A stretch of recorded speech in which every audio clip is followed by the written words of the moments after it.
मुंबई में बांद्रा की ठंडी सड़क पर रात 10 बजे अचानक बूंदाबांदी शुरू हो गई। राजेश अपनी कार रोक ही रहा था कि सामने एक ऑटो रुका। ऑटो में उतरी राखी, भीगे बाल, हल्की साड़ी, कांपती उंगलियों और आंखों में एक अलग सा गहरा सन्नाटा। बरसते पानी में उसकी सादगी ऐसी थी जैसे रात खुद चुपचाप उसे देखने रुक गई हो। उसने पूछा, एक्सक्यूज मी, यह एड्रेस पास में ही है? राजेश ने मोबाइल लेकर एड्रेस देखा।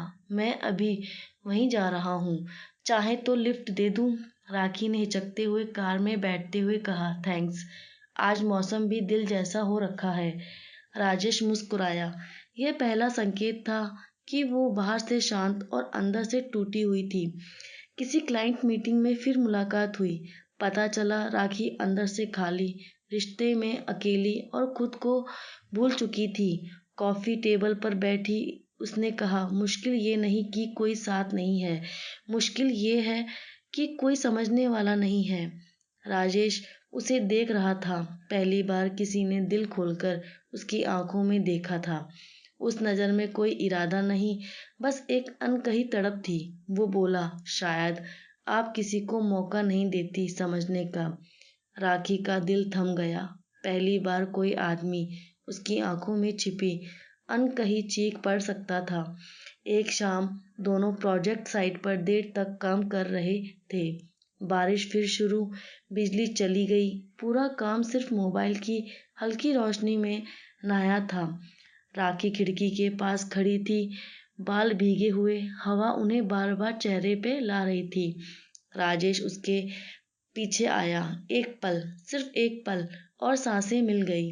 राखी ने धीमे से कहा, बारिश में हमेशा लगता है जैसे कोई अधूरी बात पूरी होनी है। राजेश उसकी तरफ मुड़ा। या कोई अधूरी चाहत? राखी ने उसकी आंखों में देखते हुए पलक झुका ली। उस पल दोनों के बीच जो था वो ना प्यार था ना दोस्ती, वो सीधा दिल से निकली खामोशी थी जो शरीर तक उतरती है। राखी एकदम पास आई। राजेश का हाथ उसके गाल पर आ गया। उसके गीले बाल उंगलियां में उलझ गए। दोनों के बीच की सारी रेखाएं उस रात धुंधली पड़ चुकी थीं। अब मुलाकातें लगातार होने लगी। कभी देर रात वॉक, कभी साथ चाय, कभी कार में लंबी ड्राइव, कभी खामोश बैठना, कभी रूठना, कभी मनाना। राजेश जब चुप रहता, राखी उसके करीब आकर सिर उसके कंधे पे रख देती। वो बोली, मैंने कभी खुद को किसी के सामने इतना खुला नहीं छोड़ा। शायद तुम में कोई अजीब सा सुकून है। राजेश ने उसकी उंगलियां पकड़ी। या शायद तुमने पहली बार किसी को खुद को छूने दिया है भीतर तक। राखी शर्म में मुस्कुराई। वो मुस्कान, वो नजदीकी दोनों को ऐसे बांध रही थी जैसे दो अधूरे लोग एक दूसरे में पूरा होना चाहते थे। उनकी रातें लंबी होने लगी। नजरों में हल्की आग, सांसों में नमी और दिल में खामोश तूफान। वो प्यार था जिसे कहने की जरूरत नहीं होती। राखी का पति राम काफी वक्त से बिजनेस में व्यस्त था। रिश्ता नाम मात्र बचा हुआ था। एक दिन उसे संदेह हुआ। राखी का चेहरा बदल गया था, आंखों में रोशनी लौट आई थी। उसने पूछ लिया, किसी और से बात करती हो? राखी की चुप्पी ही सच थी। राम गुस्से में तड़प गया। मेरा सब कुछ है, फिर भी तुम खुश नहीं? किस कमी ने तुम्हें ये सब करने पर मजबूर किया? राखी की आवाज रुंध गई। तुमने कभी मुझे महसूस ही नहीं किया। मैं किस नाम की चीज नहीं हूँ। राम को कुछ समझ नहीं आया, पर तूफान उठ चुका था। राम ने एक दिन राजेश के ऑफिस पहुंचा, आंखों में गुस्सा, दिल में शक। राखी की जिंदगी से दूर रहो। राजेश शांत था। अगर तुमने उसे कभी करीब रखा होता तो आज वो मुझ तक आती ही नहीं। राखी भी वहां आ गई। उसकी आंखें भीगने को थी। वो बोली, राम, मैं जिंदा हूँ, कोई चीज नहीं। तुमने मुझे अकेला कर दिया था और मैंने खुद को बचाया वहां जाकर जहां मुझे समझ गया। राम चुप। जो चला गया था उसे वापस कहना आसान नहीं था। राखी ने आगे बढ़कर राजेश का हाथ थाम लिया, सबके सामने, बिना डर, बिना झिझक।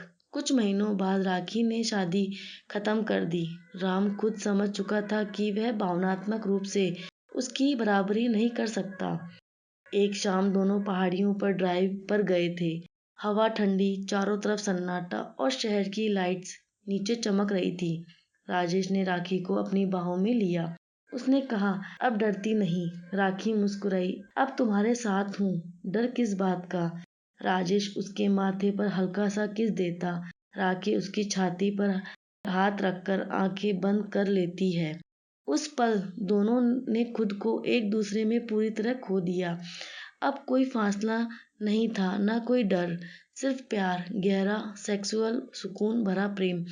राखी और राजेश की कहानी आसान नहीं थी, पर सबसे सच्ची थी।